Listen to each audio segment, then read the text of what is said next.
Hola, ¿qué tal? ¿Cómo están? Un gusto saludarlos desde la editorial de la Universidad de Costa Rica y la oficina de divulgación de la UCR.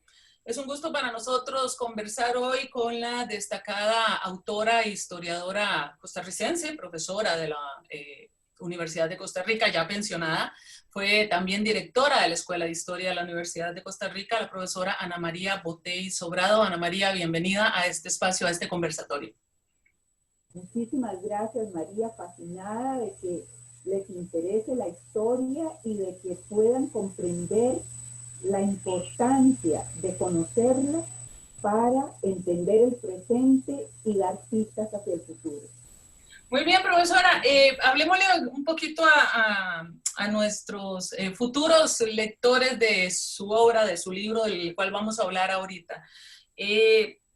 Sobre usted es investigadora, ¿verdad? Destacada en el área de la historia en nuestro país, en Centroamérica. Ha sido profesora también de la Universidad Nacional, ¿verdad? Como les decía, fue directora de la Escuela de Historia de la Universidad de Costa Rica. Es una distinguida escritora en temas de historia de Centroamérica, de Costa Rica, luchas populares, partidos políticos, salud, protección social, ¿verdad? Entonces, esto es para que los futuros lectores del libro, bueno, el libro no lo he enseñado, muy bien.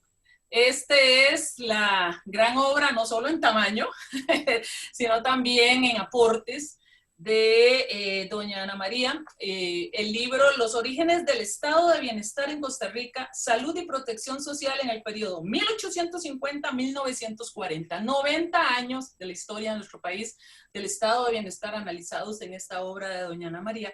Pero además, para la Editorial Costa Rica es un orgullo porque este año esta obra ganó el Premio Nacional de Historia Cleto González Víquez junto con otra obra de otro autor que también fue premiado de la Editorial UCR.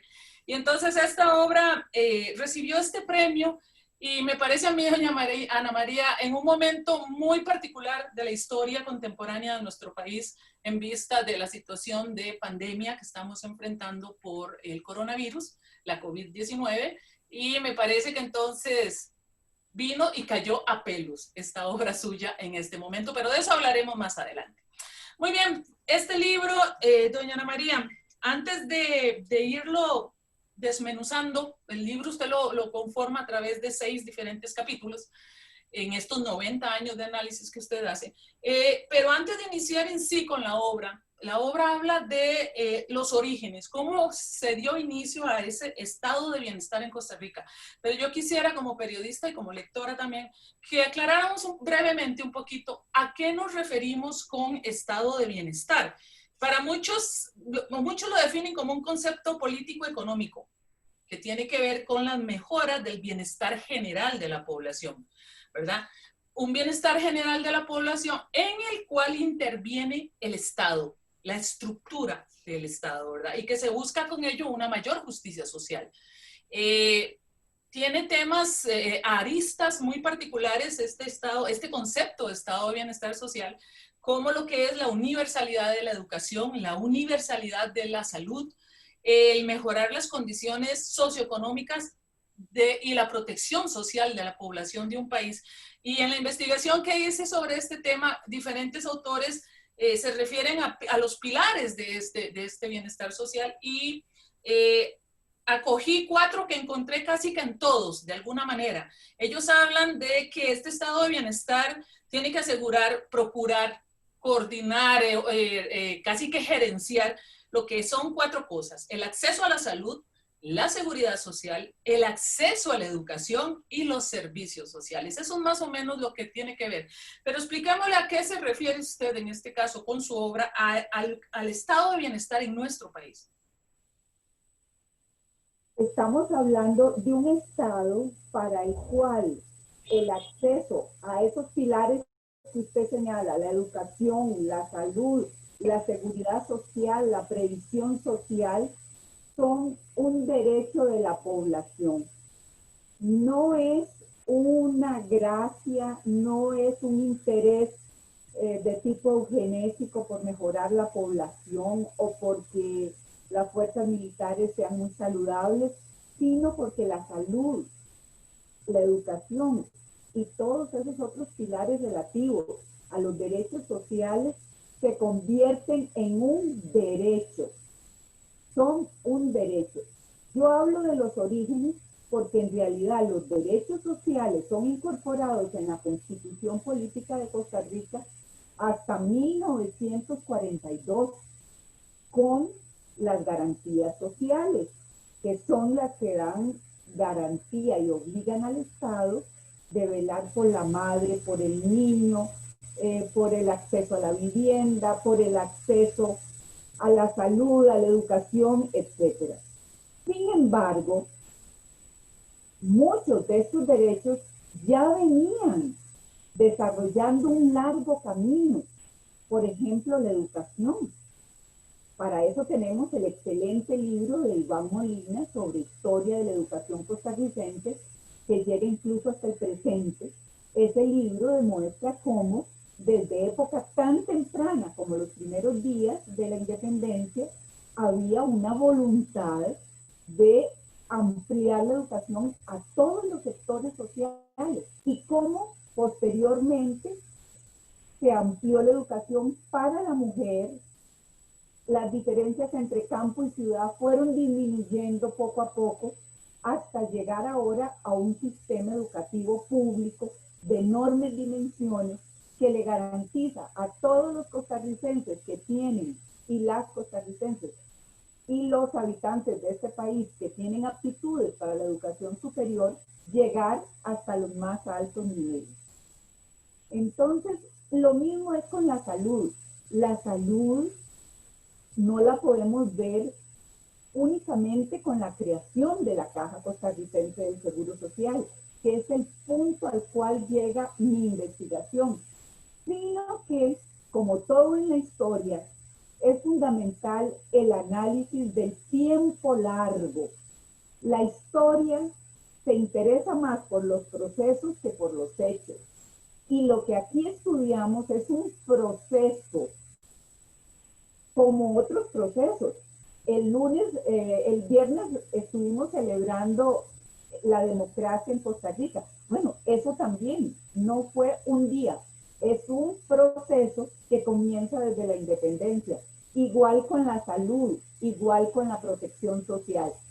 Fue un proceso donde la salud requiere transformarse en un problema y donde poco a poco de la agenda ciudadana va pasando a la agenda política y se va creando una institucionalidad para atender esa problemática. Yo ahí me refiero fundamentalmente a salud y a la protección social. Cuando hablo de protección social estoy hablando de la niñez abandonada, de las mujeres pobres, de ese tipo de asuntos que son los que estoy tratando. Sin embargo, el énfasis está puesto en lo que es salud. El libro, como usted misma lo sabe, es un libro muy gordo, muy gordo, muy gordo, y que en 6 capítulos trata de mostrarnos cómo fue que ese proceso fue creando la problemática, los actores para impulsarla, y luego cómo finalmente fue incorporada en la agenda político-electoral de los partidos en la primera mitad del siglo XX.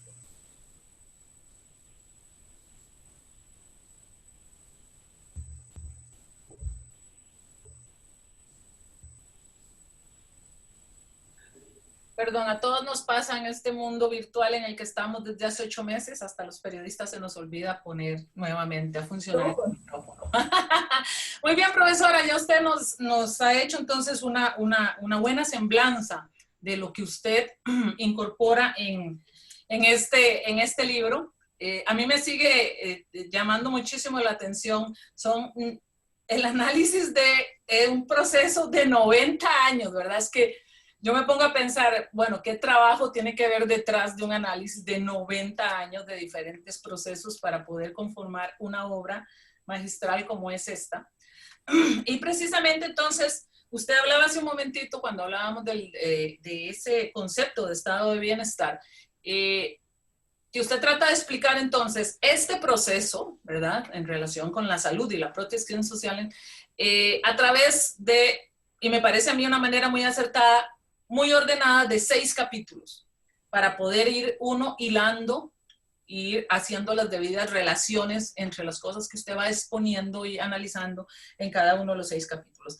Vamos a tratar aquí entonces, para seguir invitando a los posibles lectores de este libro, a que se mantengan con nosotros unos minutos más. Vamos a ir hablando un poquito de cada uno de los capítulos y lo que usted como lector interesado en la historia de nuestro país, en este ámbito tan particular de la salud y protección social, que nos distingue inclusive a nivel internacional, aún en el siglo XXI, un país pequeño como el nuestro se distingue a nivel internacional por ese estado de bienestar. Entonces vamos a ir desmenuzando un poquito rápidamente cada uno de los capítulos. Vamos con el capítulo 1, doña Ana María. Vamos a ver si hice bien la tarea, porque yo aprendí mucho ya con su obra también como periodista. En el primer capítulo, usted hace todo un análisis necesario, creo que no se podía partir de otra manera, del perfil sociodemográfico y el perfil epidemiológico de la población de Costa Rica en esos años 1800. El libro abarca de 1850 a 1940. Recordemos que en 1856 estaba el país enfrentando la epidemia del cólera, ¿verdad? O sea, cosas que muchas veces nosotros recordamos solo porque lo vimos en un libro, en secundaria o en primaria, pero vean ustedes que se retoma ahora como uno de los componentes también esas epidemias que sufrió el país en los años 1800, en el siglo XIX.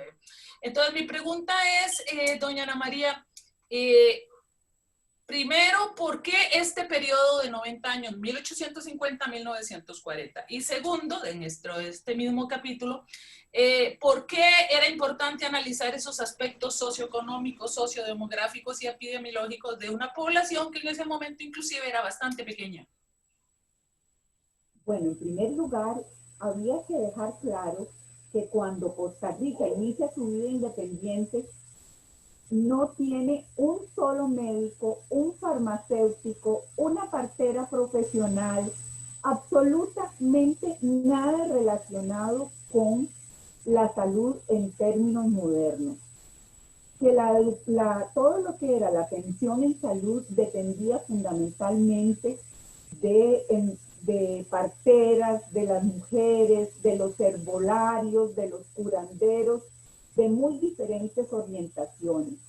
Y además teníamos que ver la evolución, gracias a que en Costa Rica hay censos desde 1864, evolución del crecimiento de la población, la mortalidad, la esperanza de vida, más tarde la mortalidad infantil. Era importantísimo, era clave para que las personas pudieran entender más tarde si esas iniciativas de salud que se desarrollan en el capítulo 2 y 3 tenían algún impacto sobre la población. Y entonces ese es como el panorama general, ver que cuando se inicia la vida independiente, Costa Rica tiene una esperanza de vida de 20 años.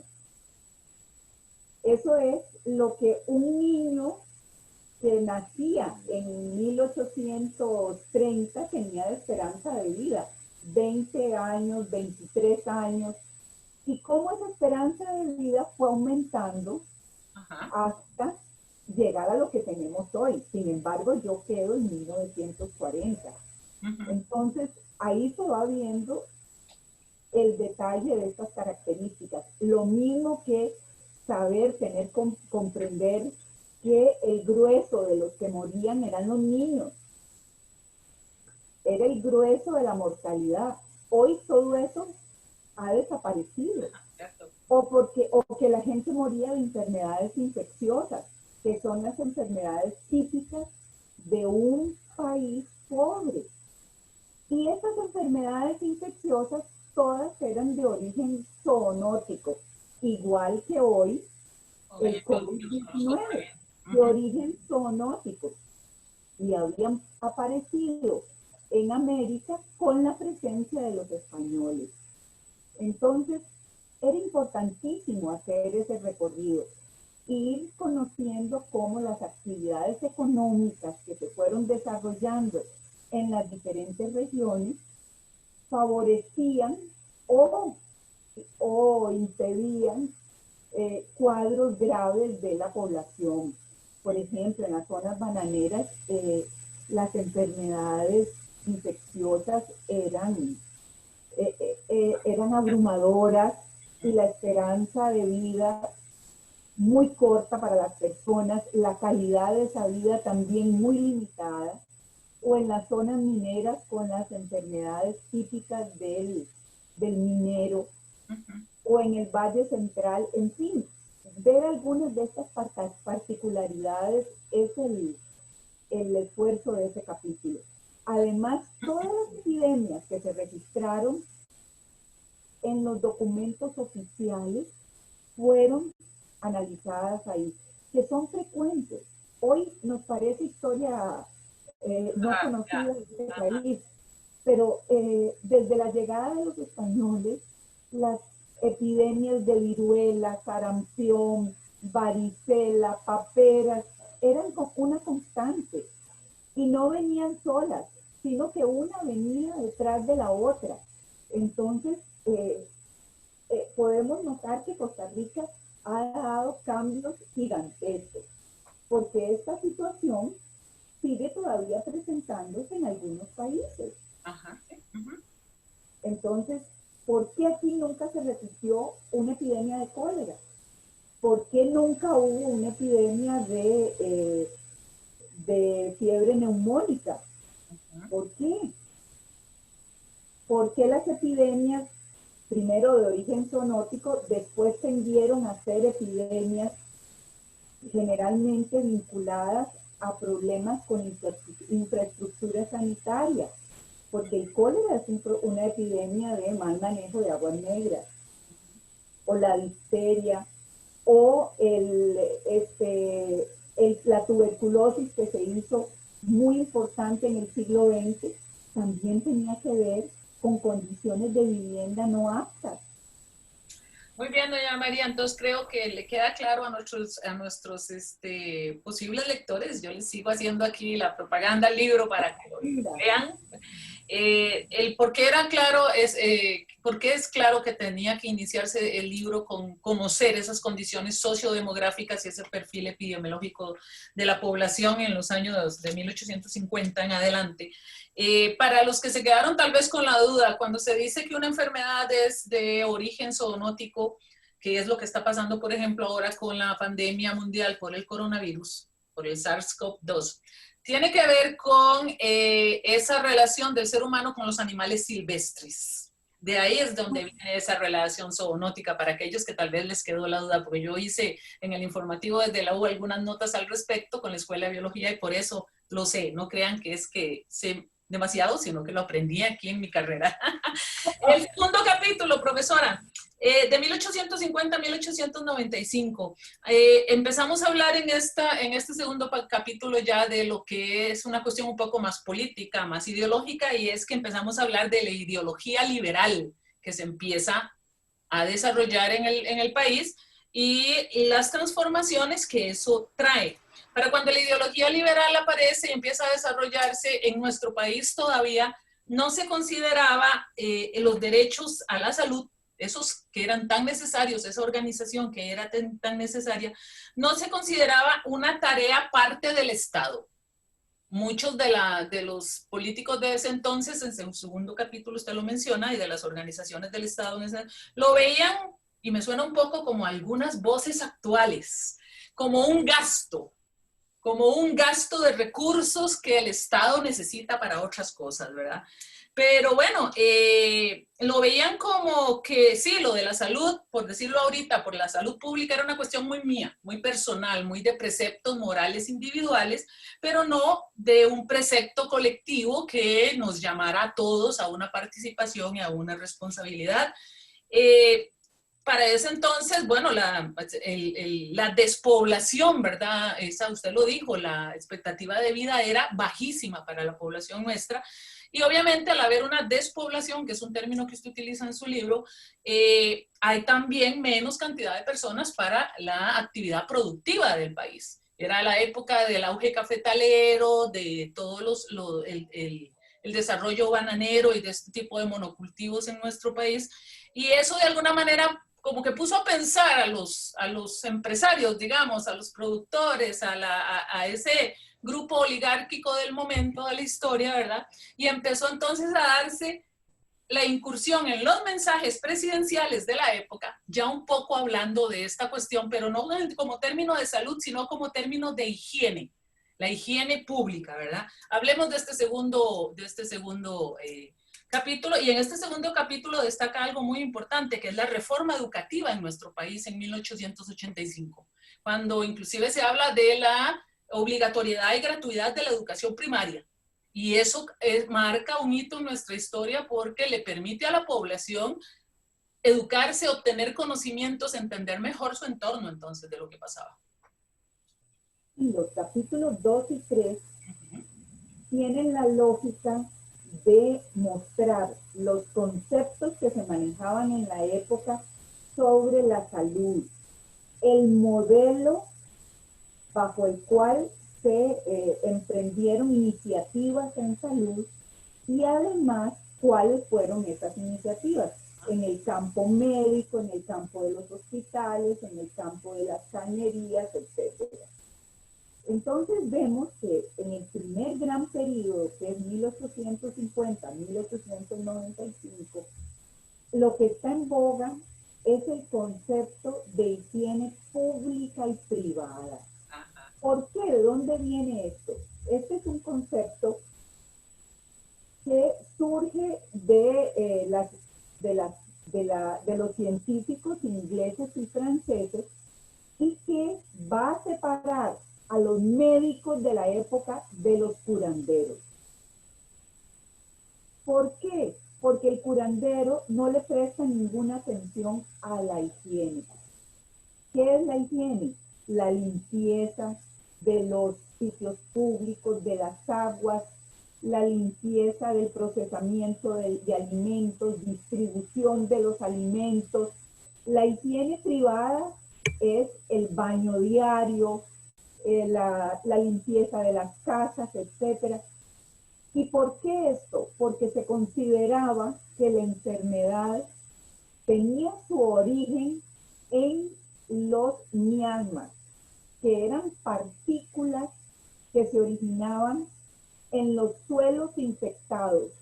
Por eso había tanta preocupación por el aire limpio, más que por el agua.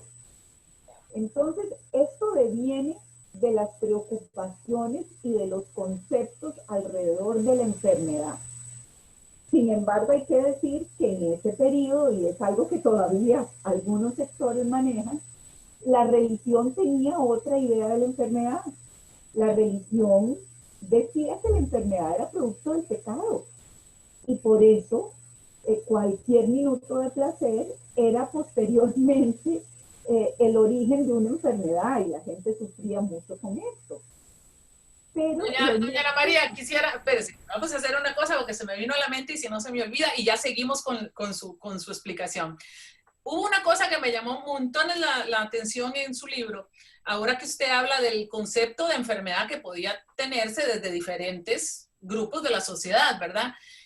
Cuando se habla de higiene pública y demás, y se creo que fue el Instituto Nacional de Higiene, si mi memoria no me falla, me llamó mucho la atención que el asunto de las prostitutas, ¿verdad? Entonces, el gobierno, el Instituto Nacional de Higiene, o los que tenían que regir en ese momento el tema, le trasladaban a las prostitutas toda la culpa y todo la culpa en realidad de las enfermedades de transmisión sexual que se estaban viendo en el país. No se trataba a los varones, sino que se trataba desde el punto de vista de salud y de higiene a las que, según ellos, en aquella época, desde un punto de vista muy patriarcal, eran las prostitutas las culpables. Entonces, a ellas eran a las que se trataba, se limitaba y demás, pero a los varones no. ¿Y sabe qué es lo que se me ocurrió cuando leí eso? Sor Juana Inés de la Cruz dijo en su famosa obra Hombres Necios, hay una parte de su trabajo donde ella dice, ¿quién peca más? ¿El que peca por la paga o el que paga por pecar? Y vea que en esa época entonces, en ese momento que usted está hablando, esas enfermedades de transmisión sexual también se estaban convirtiendo en un problema de salud pública, pero era culpa de las prostitutas, no de sus clientes.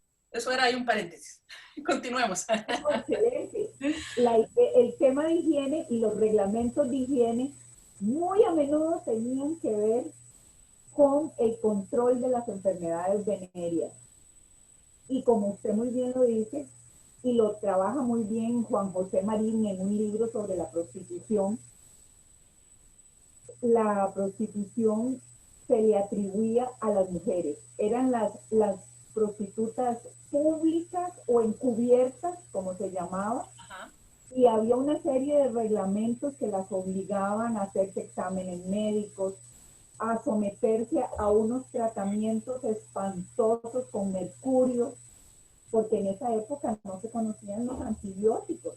Entonces los tratamientos eran dolorosísimos, mientras que los hombres no eran molestados. Ajá. Y además, imagínense que esos reglamentos servían para que los vecinos se sacaran los clavos, como diríamos en términos coloquiales, con las vecinas que los molestaban, porque las acusaban de prostitutas encubiertas.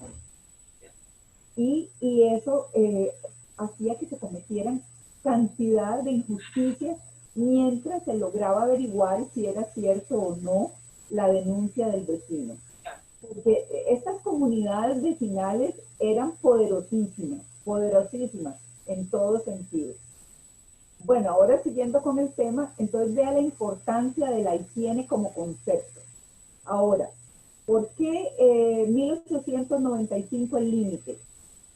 Porque en 1895 ya no vamos a tener la figura del médico de pueblo aislada que se ha creado en 1846, sino que vamos a tener el circuito médico, Ajá. que va a ser el germen o el embrión de lo que ya en el siglo XX se va a transformar en unidad sanitaria.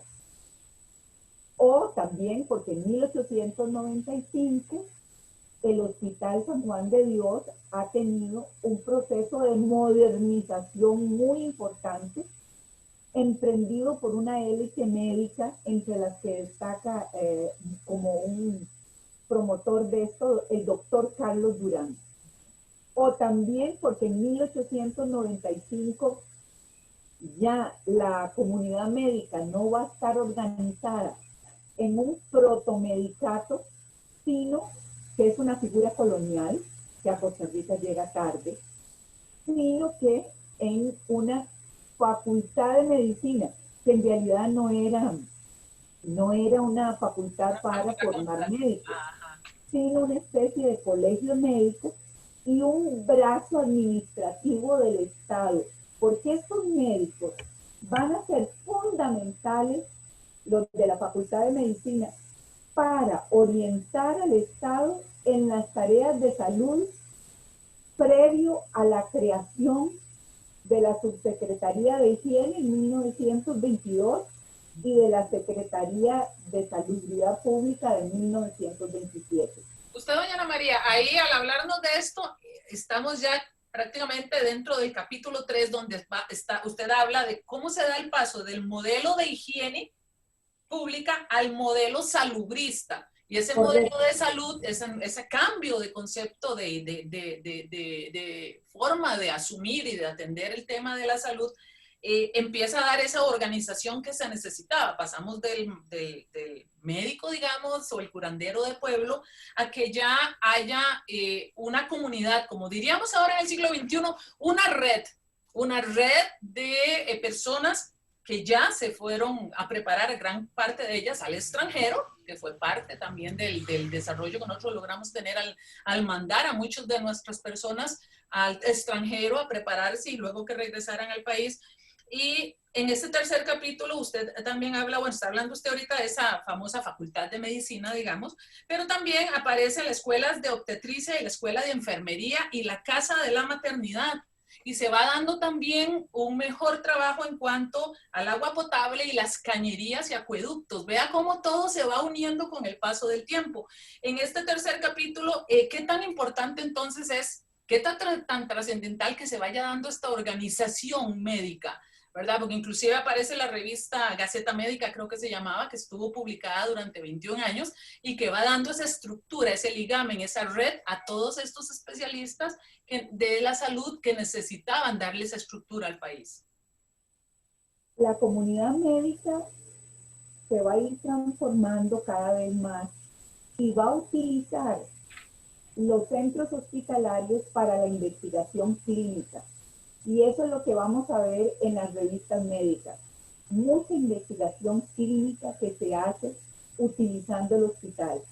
Eso significa también una gran transformación de los hospitales, porque los hospitales nacieron en la Edad Media fundamentalmente bajo el enfoque de la caridad, para que el menesteroso tuviera dónde morir.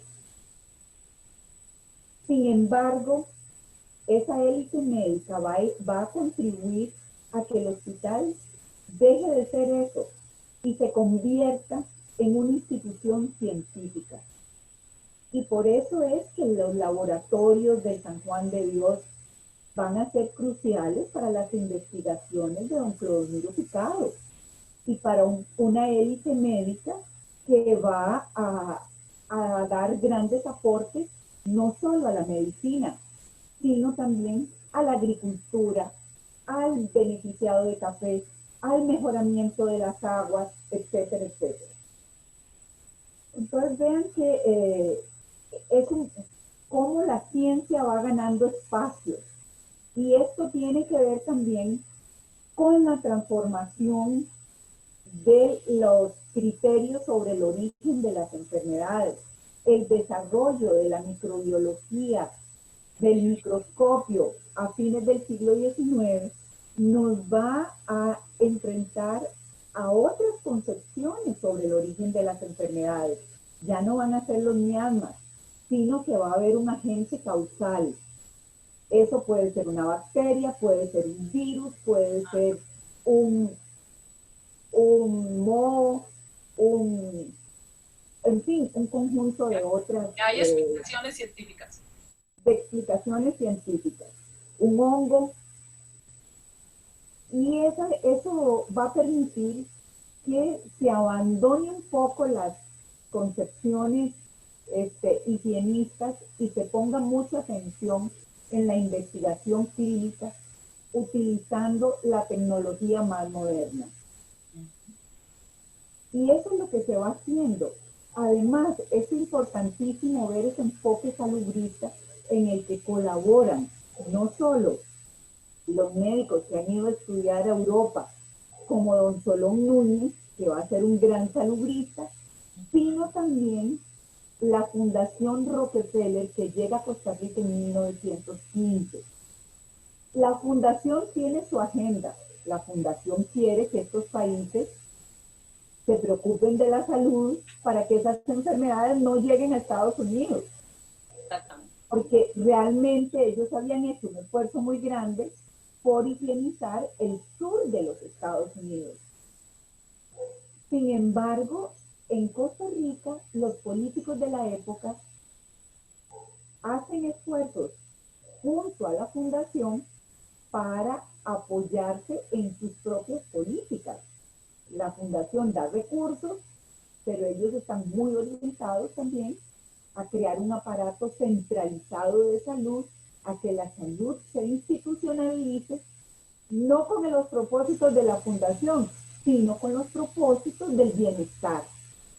Exacto. De mejorar las condiciones de los costarricenses. Y aquí hay muchas motivaciones. Algunos tienen la motivación fundamental de que ese habitante del Valle Central, que ellos caracterizan como el habitante que caracteriza la identidad costarricense, sea el que predomine en el territorio, que los niveles de mortalidad disminuyan, que mejoren su bienestar. Aquí hay un poco de motivaciones genéticas, Sí, claro. pero que son fundamentales para mejorar los niveles de salud. Y yo lo veo desde la óptica del bienestar, no desde la óptica del control social, sino desde la óptica de que conforme la salud sea un punto medular de la agenda política, la población tiene acceso a mejores condiciones de vida. Y eso queda reflejado en los centros. Doña Ana María, vamos avanzando un poquito más rápido porque ahorita se nos acaba el tiempo que tenemos Sí, para, sí, sí, sí, para, claro, para la... Es que llega el momento en que uno se emociona de ir viendo cómo tiene tanta lógica, ¿verdad? El estudio que usted hace y cómo le va dando respuestas a uno ahora en el siglo XXI de por qué tenemos lo que tenemos. En los capítulos 4 y 5, usted habla ahora de quiénes han sido esos actores y actoras de las políticas de salud en nuestro país, de 1850 a 1940. Y en el capítulo 5, que es importantísimo, porque creo que es de lo que más puede recordar la población por el proceso educativo que seguimos, ¿verdad? En primaria y en secundaria. En el capítulo 5 usted habla de los movimientos sociales y políticos, esa época de 1920 a 1940, donde el país logra ir concretando una política social sobre lo que es la salud o lo que debe de ser la salud. ¿Por qué? Muy importantes y entrelazados el capítulo 4 de actores y actoras de las políticas de salud y el capítulo 5 de movimientos sociales, porque tienen que ver con, hablábamos al inicio de este conversatorio sobre el concepto de derechos, ¿verdad? Y en esa época ya se empieza a hablar sobre una estructura de los derechos laborales, derechos de salud, derechos políticos, derechos de la mujer, ¿verdad? En nuestro país, entonces se habla de un periodo reformista, ¿verdad? Y incluso se habla, me interesó mucho, de la prensa reformista también. ¿Por qué es tan importante en estos dos capítulos hablar de estos actores y de estos grupos sociales y políticos que ahora inclusive en sus mensajes preelectorales, y ahora sí, incluyen ofrecerle a la población tales y tales cosas en salud pública? Bueno, los actores, la historia sin actores queda a mitad, porque necesitamos ver quién impulsa las iniciativas. Y el capítulo 4 y 5, los capítulos 4 y 5 se refieren a los actores individuales, Ajá. las mujeres, los institucionales y los movimientos sociales y políticos. Y entonces aquí vemos cómo todas estas fuerzas se ponen en movimiento para impulsar instituciones que le van a permitir a la salud y al bienestar social transformarse en derechos. Asimismo, vemos esos cambios a nivel político-electoral. ¿Por qué? Porque y aquí es fundamental el trabajo de otros colegas. Por ejemplo, el trabajo de Iván Molina sobre, en el libro Demoperfectocracia, donde se ve cómo el sistema político electoral fue muy competitivo en la primera mitad del siglo XX. ¿Por qué? Porque se dieron una serie de reformas electorales que lo propiciaron. Entonces, para ganar elecciones, había que impulsar proyectos de tipo social. Y esos fueron los que comenzaron a ser parte de la agenda social y más tarde de la agenda política. Los comunistas en 1931, en sus garantías, en el programa mínimo, perdón, ahí hay muchos elementos de las garantías sociales de 1942. Ahí ellos son los primeros en hablar de seguros sociales. Sin embargo, va a ser el doctor Calderón Guardia quien en 1941 presenta el proyecto de creación de la Caja Costarricense del Seguro Social en ese año, en medio de una profunda crisis fiscal producida en un contexto muy complejo que es el de la Segunda Guerra Mundial. Entonces, imagínese usted que las ideas a veces duran para concretarse. O, por ejemplo, el PANI que se creó en 1931. Vamos avanzando hacia atender una serie de problemáticas, tanto de salud como de protección social, pero eso no se dio espontáneamente, sino que tenemos que identificar los actores.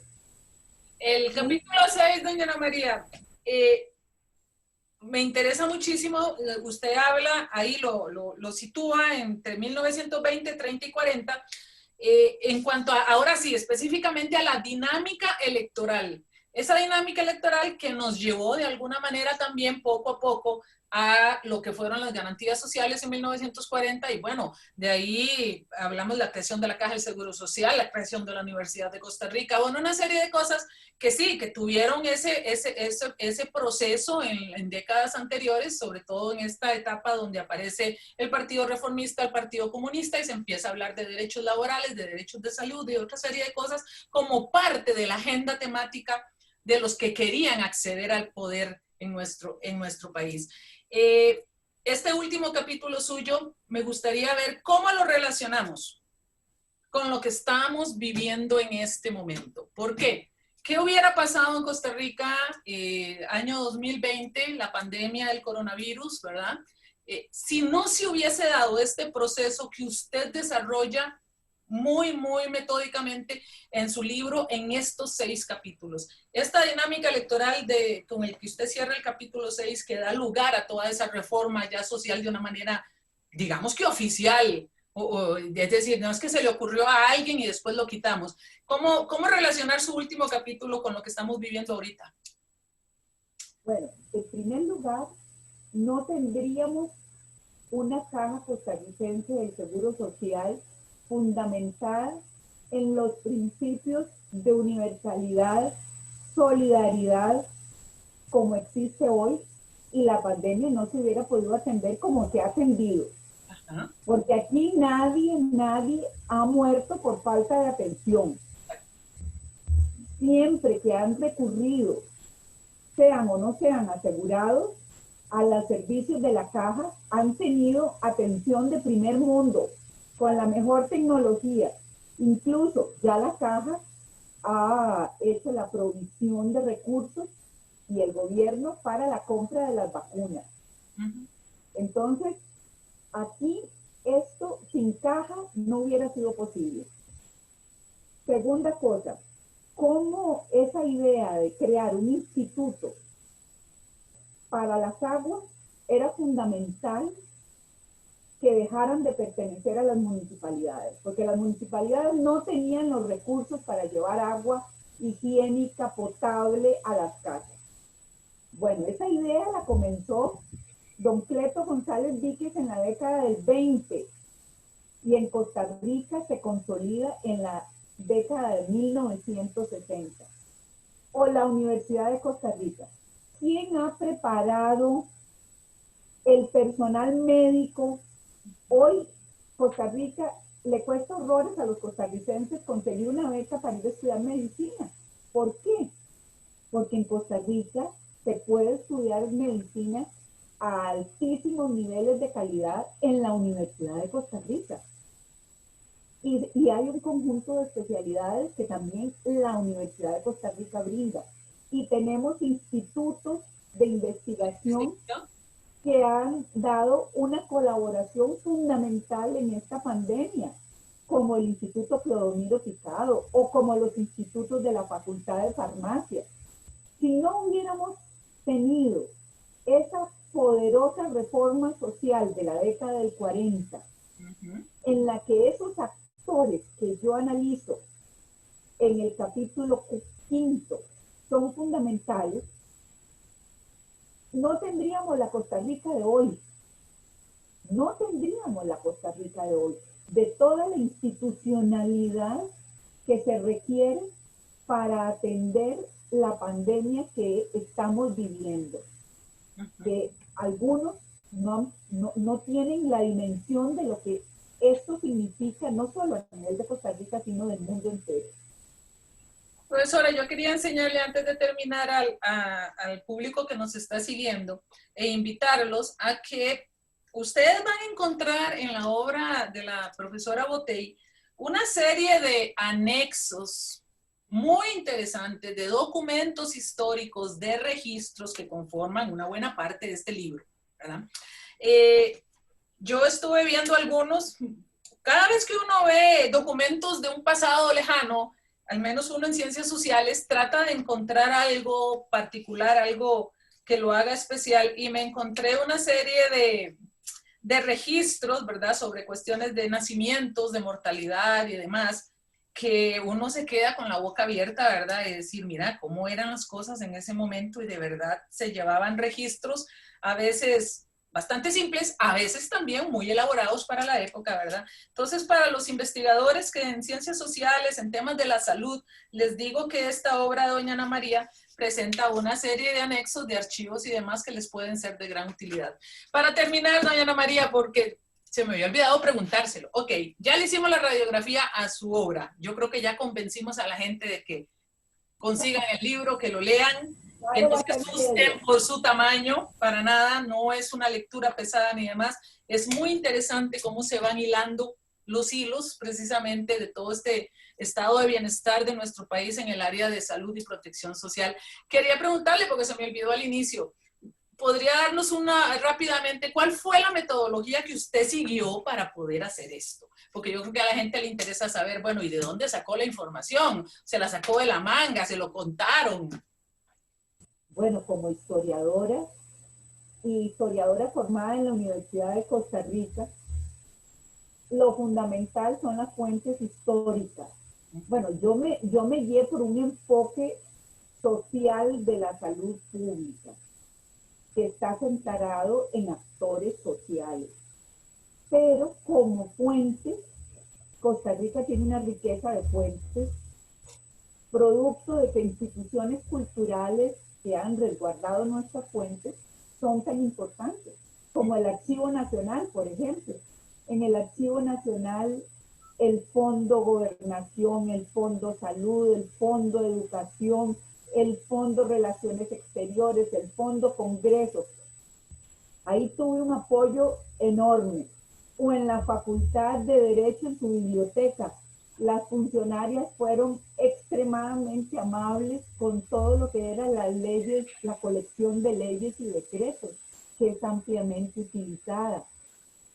O, por ejemplo, con las memorias de los ministerios. Esas las estudié en diferentes lugares, en la Biblioteca Nacional, donde también consulté las revistas médicas, pero las terminé de revisar en la biblioteca de la Asamblea Legislativa, que lo tratan a uno fabuloso. O en los censos los analicé y los tabulamos en bases de datos con las páginas del centro de población que los tiene ahí. Pasé muchos meses vinculada a las páginas del Centro Centroamericano de Población y agradezco muchísimo a los colegas su haber identificado como importantísimos los censos históricos de este país. Además, los periódicos en la Biblioteca Nacional todavía no teníamos ese archivo tan completo como el que tenemos hoy en digital, en la página del SINAVI, que es fabulosa la página del SINAVI. Pero ya muchas veces fui a la Biblioteca Nacional y ahí podíamos tomar fotografías de miles de noticias que también fueron puestas en bases de datos. La Gaceta Oficial, en fin, era contrarrestar todas las fuentes, o por ejemplo, hasta los obituarios, para ver cómo la gente de la época calificaba a esa élite socioprofesional que yo distingo ahí en el capítulo 4. Hasta los obituarios fueron importantes. Y quiero decir que en esto me ayudaron un conjunto de asistentes célebres, que ahí yo nombro en el libro, que fueron fundamentales, porque yo trabajando y haciendo ese libro trabajando medio tiempo y haciendo ese libro, no hubiera podido sola Sí, con tanto esfuerzo. tiene razón. Muy bien, profesora. Bueno, les recuerdo entonces a quienes han tenido el gusto de seguirnos en este ratito de conversación con la doctora Ana María Botey. Les recomendamos el libro, ¿verdad? Es de la editorial Universidad de Costa Rica, Premio Nacional de Historia Cleto González Víquez 1920. Muy acorde para entender y apreciar también lo que se tiene como país en el área de salud, lo que estamos viviendo ahorita desde hace 8 meses y dónde tuvo su origen, porque si no, la historia en este momento para nosotros sería muy diferente para enfrentar lo que estamos enfrentando como país. Y bueno, y el agradecimiento obviamente a esos visionarios que trabajaron para ir haciendo ese proceso de la importancia de la higiene, de la salud para un país y su desarrollo, ¿verdad?